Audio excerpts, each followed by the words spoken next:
I wanted to invite to the stage David Goodman of Sotheby's and David Grin, curator and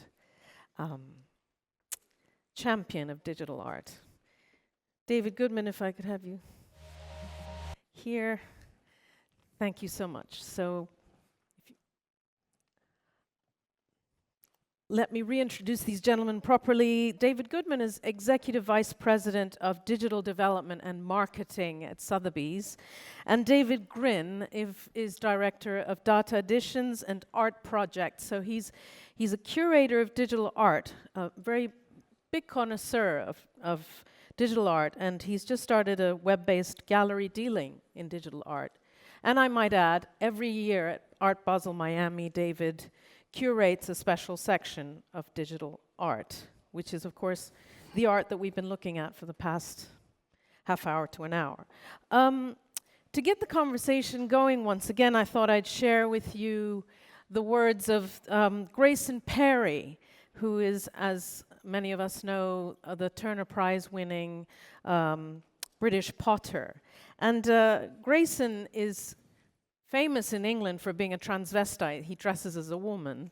So people recognize him that way, but I think he is also, more importantly, a very, very sharp observer of trends in the art world and in society at large. And in a BBC lecture series a couple years ago, he was asked by a fellow potter whether he wasn't worried that traditional art skills were being lost in the world today. And he gave an intriguing reply. He said, if you wanted an equivalent for the Sistine Chapel, you'd probably look at a digital lab in California, where there are incredibly skillful programmers and computer animators and games designers that are making the apogee of 21st century creativity. I can sympathize with those lovely old analog skills. I don't think we should get overly nostalgic if they become irrelevant. And I was quite shocked and quite staggered to hear Grayson Perry, a potter who's practicing an art that is many, many thousands of years old, saying, oh, well, you know, my art form may disappear, my medium or my discipline may go, but that's okay. So I thought maybe he knows something we don't.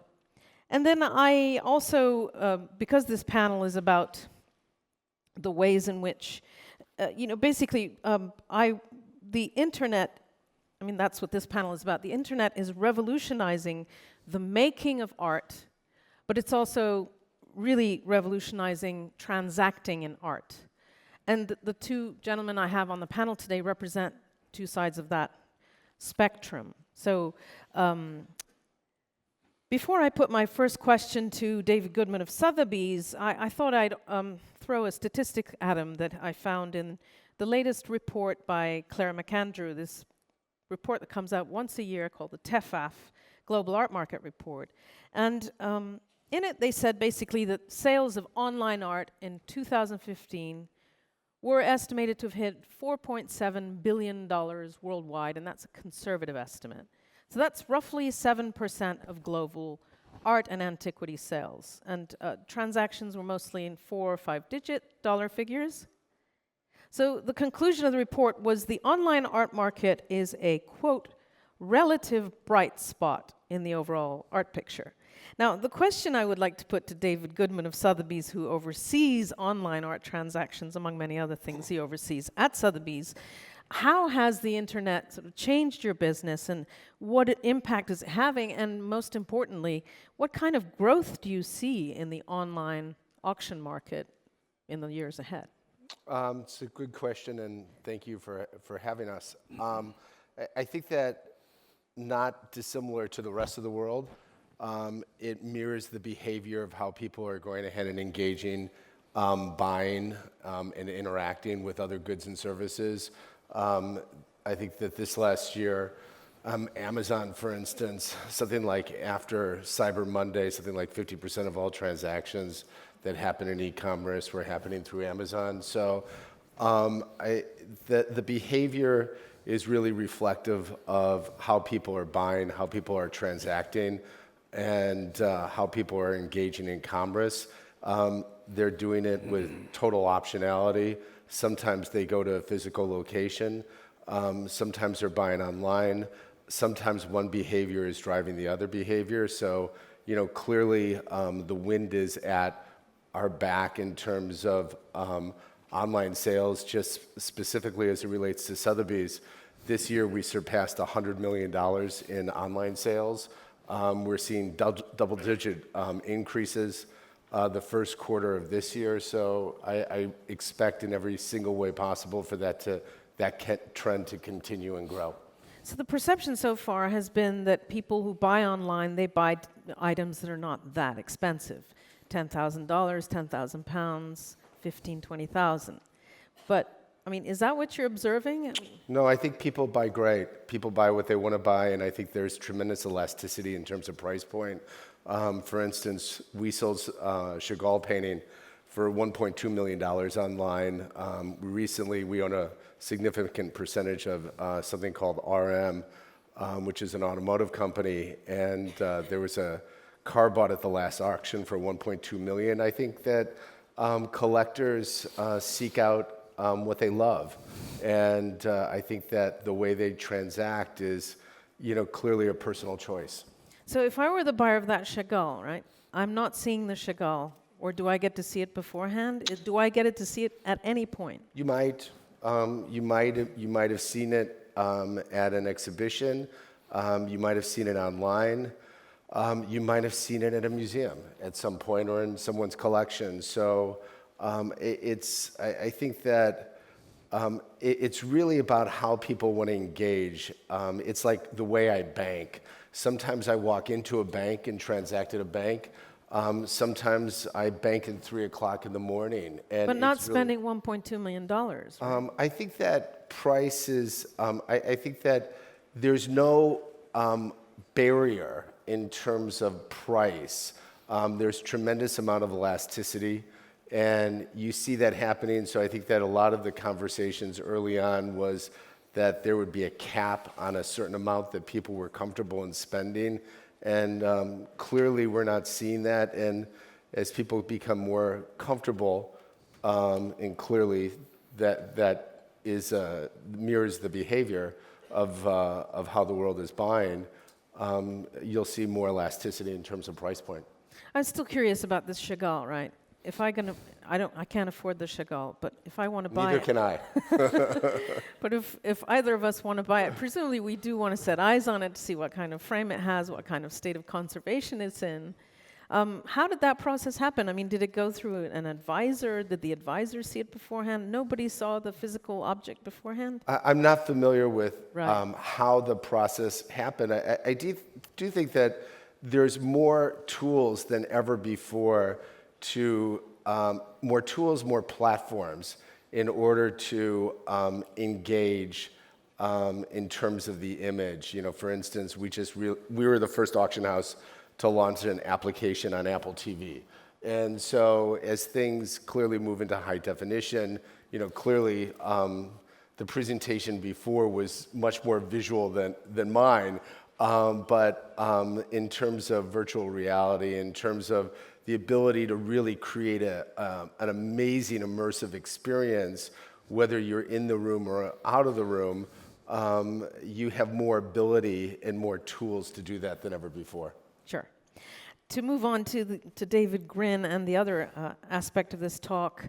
So, David, you're a curator and a champion of digital art. And every year, as I was mentioning before, every year for the last 5 years, you've been curating a whole section at Art Basel Miami Beach devoted to this new discipline.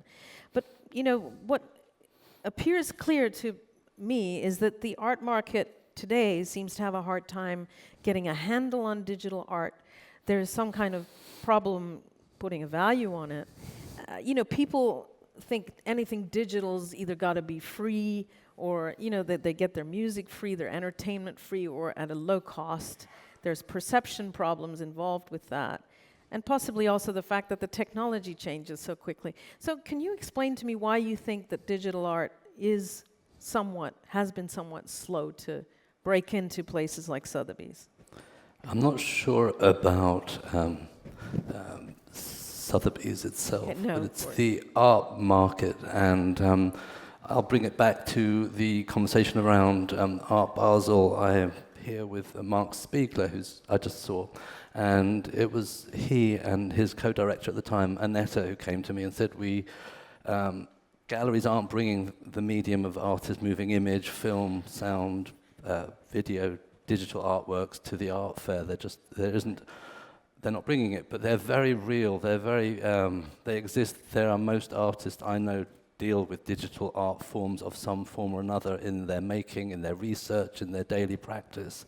And so do those galleries who Art Basel represents in that context. And it was really trying to think, how do you empower and encourage the galleries to think about it, even though they know that that artwork is valid and valuable, but there isn't, at that moment of an art fair and an art market, often the desire to sit, watch, purchase the intangible, the durational. And so it's been my mission to work with Art Basel to show a medium that's very current, very powerful, very art-focused, to show it in its best light during the time of the art fair, which is Art Basel being the leading art market. It's very dominant. The art fair model is very dominant, thus, and also the auction house model. But it doesn't serve every medium well. But it doesn't mean that it's not even a problem. It's a way we have to start thinking about, how do we serve artists from the ground up? How do we serve mediums we don't, at this point, fully understand how to display, show, sell in the best possible way. And I think sell is really key. I mean, I think the real issue is that if you're a gallery and you're getting a booth at Art Basel, Miami Beach, or any other fair, if you put a work of digital art, you're going to have a harder time selling that or conveying that to the collector or visitor than you are with a painting, or an installation or a sculpture. Wouldn't you say? Yeah, so Art Basel as a model is an art market. So people want to go and look, buy, see things very quickly. Right. Usually digital and moving image artworks are slower, so we're not talking about the same art forms, but we are talking about works that are made by very similar types of artists. And most artists I work with do things like, painting. Parker is one of them, who makes paintings, sculptures, digital works, and to me they are all equal art forms. It's just how we have to find the right language to convey the semantics of selling, the empowering, which is where I set up Data Editions, was thinking of this phrase in my head: how do you empower a marketplace? Which sounds really strange when I'm sitting next to someone from Sotheby's who knows how to empower a marketplace, but from the ground up, how do you support mediums that have a struggle to have a voice, even though everyone is on the internet? I'm on the internet right now, my phone is by my side. It's a constant that we use daily, and I took the model of the music industry, and when I set that up, I was thinking about, I buy music online, I treat the digital file of a sound file as much veneration as I would a Vermeer or a Goya painting, because I value that as an art appreciator of equal value. Obviously, it only cost me 99 cents for a recent track by Philip Glass, but it's the value chain. We have to find ways of raising it, and data is just one model. Great. David Goodman, to kind of bring you into the issues that David Grimm was just raising, what is Sotheby's doing in terms of digital art and increasing that market share of that particular? Well, I think that we're always exploring new trends. I think that in terms of what's going on in the marketplace, it's an interesting metaphor that David was talking about. In the music business, you had a number of things like EDM or hip hop in the 80s that were kind of newer things in the music business that people had trouble discerning value. I think that the other just recent thing that is just an interesting outlier in Obama's most recent address to the nation in January, he was advocating for every school child to learn how to code. And so, which is a really interesting idea in terms of that, to the next generation, coding, is probably as natural as a paintbrush to, someone like my generation. So I think that what's interesting is that the things that over time create the most value are oftentimes the things that were most radical when they were introduced. And so I think that to a certain extent, time is a great indicator of what creates value. And in terms of models, there's a variety of models, economic models, that oftentimes we really don't imagine when new media and disruptive media is created. So, as an example of what David was talking about in the music space, and as it related to Spotify, the music business was traditionally very much about a bricks and mortar type of business. And as that was disintermediated, partly through Napster and through distribution, alternative forms of distribution, what happened is there was a shift in the economic model, and the economic model really became, and I think somebody mentioned this before, really much more focused on touring as opposed to selling. So in a lot of ways, the traditional model, which was about I generate my money through selling my music, became for an artist different because I really monetize through the live experience of music. And so I think that there'll be a variety of models that will happen, and great creates value clearly over time.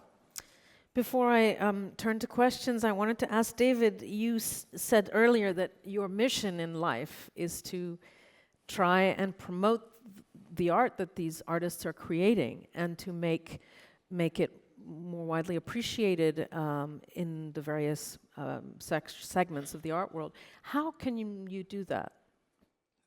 By doing it, and I kind of think of it's a case of having. There can be many models. In an art fair, for instance, there's about 300 galleries. They all have very unique individual processes, but they're overall, they're all doing a very similar thing, but that marketplace only exists by competition. So I'm a big believer in collaborative competition where we can work together, and those that can be able to support initiatives and artists can find their way in to find a way to support the artist from the ground up, support the students, support the gallery. It's often, we see the allure of the big money, the big deal, but actually that doesn't exist. The artwork doesn't exist in that world at the start. It has to be nurtured, and that's kind of my passion, to kind of find how those two can work together to kind of become one as such. Thank you very much, David. I would welcome questions if there are any at this point. Do I see any hands anywhere in the room? Yes, 2 hands. More than 2. Yes, please. This is for David Grin. Yeah. I was surfing your website, looking at your new editions while you were talking. It's very cool. I was just curious what you think about issues of authenticity and forgeries and sort of containing that kind of artwork in the future. I've been working with artists moving image for about 20 years specifically, and I've never had anyone steal anything, it's really hard enough to get an audience looking at it. So I start on the basis of trying to work to encourage audience and the showing of it in its best light, and working towards putting the artist at the center of that. So it's not really top of my thinking. I've photocopied Matisse drawings in the past, and they were really wonderful photocopies, and they were as authentic to me because I couldn't own the real thing. And yet I know that wasn't the real thing. It was a piece of paper on my wall in my studio when I was a painter. And it's not really a thing. We don't think about that when we think about looking at a painting in a museum. We just think about we're looking at a work of art. So and I'm even trying to really work hard not to keep making it about the, how to, justify its authenticity, its value, its protection, its legal rights. I try and make sure we put it out in the world as a quality work of art. And my ecosystem is working with quality artists and, making sure that I can display artworks they make in the best possible way on a very obvious and normal platform. We had another question. Yes, please. Do you want to ask I just first? wanted to ask something, though, again, related to that, because once you put a price tag on something, you kind of have to worry. I mean, I get the whole idea of trying to push this out into the world, but I do think the first time that there's a huge auction result, let's say at Sotheby's, for a work of digital art, then you do have to worry about these things. I mean, I feel like we are naive in contemporary art not to focus on this, but with all the cases that have come forward recently, I just find it interesting that, you know, there will come a time where someone's going to hack something, and I'm just curious if there's any way to prevent that, or if you were thinking about it, but you answered, so I just wanted to add that. David Goodman, have you been thinking about that, Yeah, you know, I think I can't really quite comment on encryption technology, DRM, and solving problems that clearly impact technology. I know that as it relates to Sotheby's, clearly we take provenance and authenticity very, very seriously. That is core to our business, and something that really defines everything we do. We've got at least one more question. Yes, please. This is for David Green. Just one question about moving images. Classical art is more passive in space, but when it comes to moving images, it usually disrupts time and space in the sense that you can't just put a moving image in your house and just walk around it. You need to sit down, spend time, and look at it. It's just not passively there. And I think that's one of the difficulties about integrating moving images as a piece into more domestic spaces, because it creates a black box around it, and it disrupts the space and time. So I'm very curious how you deal with people who want to collect moving images, and what's your advice about that? I mean, I'll go back to the words I've used. I think it's a very normal and obvious medium. I look at more moving image things in my daily life and evening life than I look at any static thing. I'm watching TV, I'm looking on my computer, and our homes have more of these screens. I'm not suggesting that every home has to have screens with digital art on them. I'm quite happy for museums and galleries to have them to inspire us, but certain homes, certain collectors, certain people may want to have those objects, and I find it as strange sometimes having homes with paintings on the walls and sculptures in their homes, because they don't always make sense in those homes. So it's really making sense of the artwork and venerating the artwork and making sure it fits in where it is. I've been in some collections where the walls are awash with art and you can't see anything. And so I think screens are very easy ways for us to look at things, and we have great systems to hear things. So I think our world is becoming easier to do so. And I'm not advocating that everyone should have a screen at every point of their lives, everywhere. I'd even advocate, people talking to each other and meeting in front of works in terms of the art fair or the art museum, and that's where they see the artwork. David Goodman, I thought I'd go back to the subject of online art sales. I was wondering whether they are currently or may in the future hurt sale room sales. No. No. It's like everything else. People just engage more in different ways. In the media business, I could watch broadcast TV. I could binge watch. I could watch it on demand. Television didn't kill radio. Video didn't kill film. What happens is people just engage more in more ways, and I sometimes just wonder where people have the time. But it's all good. Well, except that when I look at what happened to bookshops and what Amazon did to bookshops, I'm not saying the same will happen with the art market, but is there the kind of risk that auction sales will get eroded over time? No, I think that you give more people the ability to go ahead and engage in auction. Right now, a significant percentage of people who engage in auction aren't physically in the room. Right. I don't know if being physically in the room is the only way to engage. Clearly, a significant percentage of people who buy are buying via telephone or buying via online, and it's happening globally in real time. So I think that everything about technology, so much about technology is our friend. So much about it creates new opportunities, creates new revenue streams, creates more ways for more people to integrate than we could have possibly hoped for. Any questions? Yes, please. In fact, I have one for each. Okay. A comment for Farah. And you know, now Amazon has they are selling now in real space, so they're coming from the digital Yes, to the back to the bricks and mortar to the brick and bookshop. mortar. Yeah.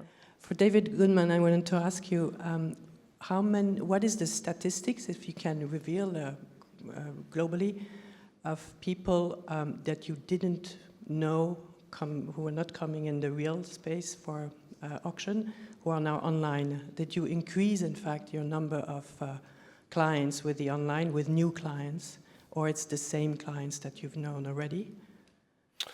So we increased registration this last year, by triple digits of new people who registered for auctions at Sotheby's. And one of the ways in which online is a total driver is you're able to create, because we're dealing with really extraordinary objects that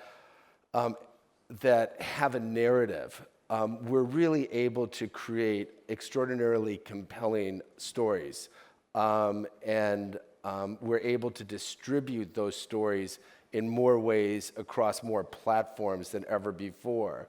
And so as a result of that, we're able to reach people in different ways, and that reach creates more awareness, creates more interest, ultimately, and validated by the statistics, by the fact that our registration has increased triple digits for sales, that we're able to see an increase in registration and ideally bidding and buying.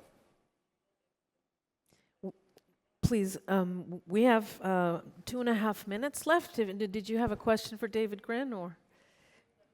If you can explain what is data in 2 words. Data is a platform to commission artists by paying them to make artworks that are either video, web, sound, and now soon to be some poetic works.